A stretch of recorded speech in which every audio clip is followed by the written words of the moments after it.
दिलीप घोष की शादी में पहुंचे बंगाल बीजेपी के शीर्ष नेता सुकांतो मजूमदार ने दी बधाई। आप देख रहे न्यूज़लैंड कोलकाता। कोलकाता के न्यू टाउन स्थित आइडियल विला आवास आज बंगाल बीजेपी के कई शीर्ष नेताओं की मौजूदगी से खिल उठा।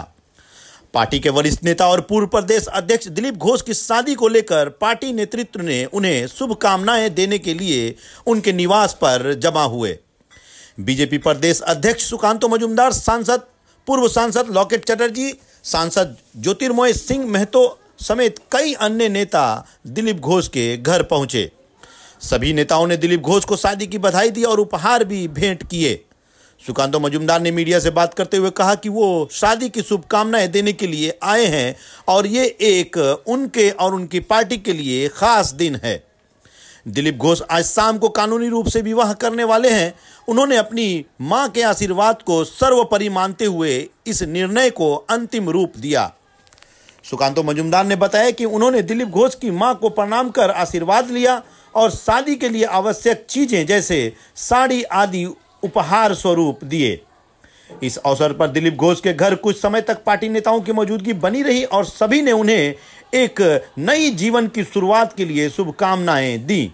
बंगाल की राजनीति में सक्रिय भूमिका निभा रहे दिलीप घोष की इस नई शुरुआत को लेकर पार्टी में भी उत्साह का माहौल देखा गया है।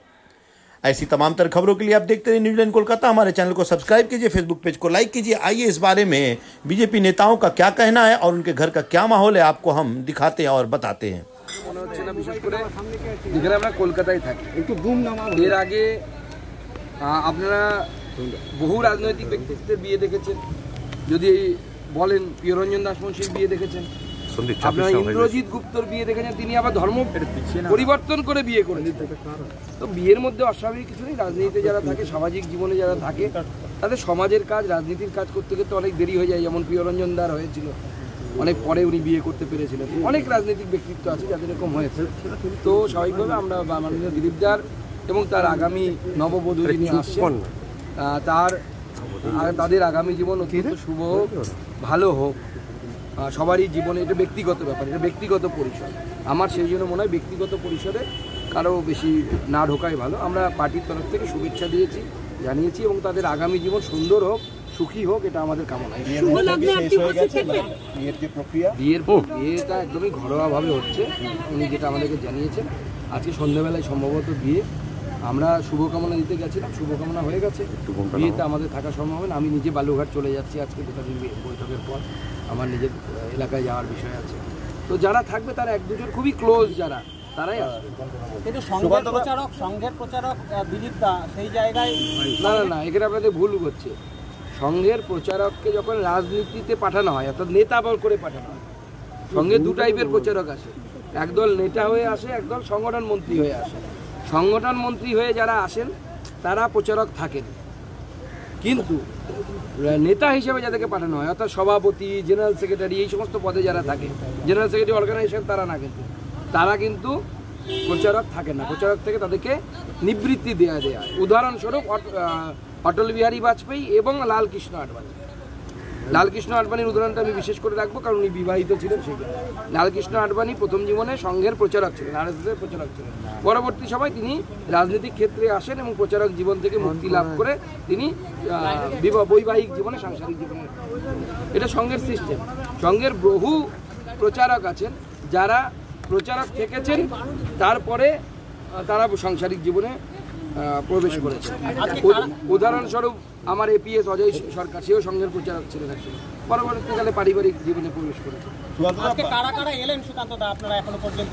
আমরা সবাই এসেছিলাম, সবাই পার্টির যারা বড়, সুনীল বনসাল থেকে শুরু করে, মঙ্গল পাণ্ডেজি থেকে শুরু করে, অমিতাভ চক্রবর্তী, সতীশ ধন, অমিত মালব্য আসতেন, উনি রাস্তায় দেরি হয়ে গেছে, উনি পৌঁছতে পারেননি।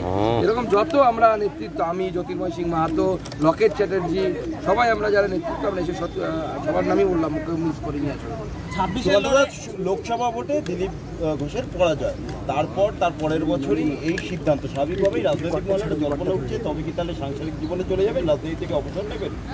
দেখুন, এটা তো দিলীপ দার ব্যক্তিগত সিদ্ধান্তের উপর নির্ভর করবে। আমার বিশ্বাস দিলীপ দা যেভাবে কন্ট্রিবিউট করেছেন বাংলার রাজনীতিতে, আগামী দিনেও উনি আশা করি সেইভাবে কন্ট্রিবিউট করবেন। সুকান্ত দা, বিয়ের ব্যাপারে আপনি সিনিয়র, দিলীপ দাকে কি বললেন বলুন তো? না না, দেখুন দিলীপ দা আমাদের সকলের শ্রদ্ধেয় এবং সিনিয়র। স্বাভাবিকভাবে এই বিষয়ে আমার কথা বলা সাজে না। উনি আমাদের শ্রদ্ধেয়। ওনার মাকে আমরা প্রণাম করে শুভকামনা জানালাম। মা খুশি? মা খুব খুশি।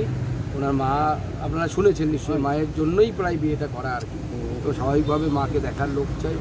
মা এখানে এসে আছেন। উনিও খুব চিন্তায় ছিলেন যে আমার নাড়ুকে কে দেখবে। বর্তমান প্রাক্তনকে কি উপহার দিলেন? আমি মিষ্টি, ফুল, ধুতি, শাড়ি এগুলো দিয়েছি। বিয়েতে যা যায় দিতে হয়, এইগুলো আমি বলতে পারবো না। শুধুমাত্র আইনি মতেই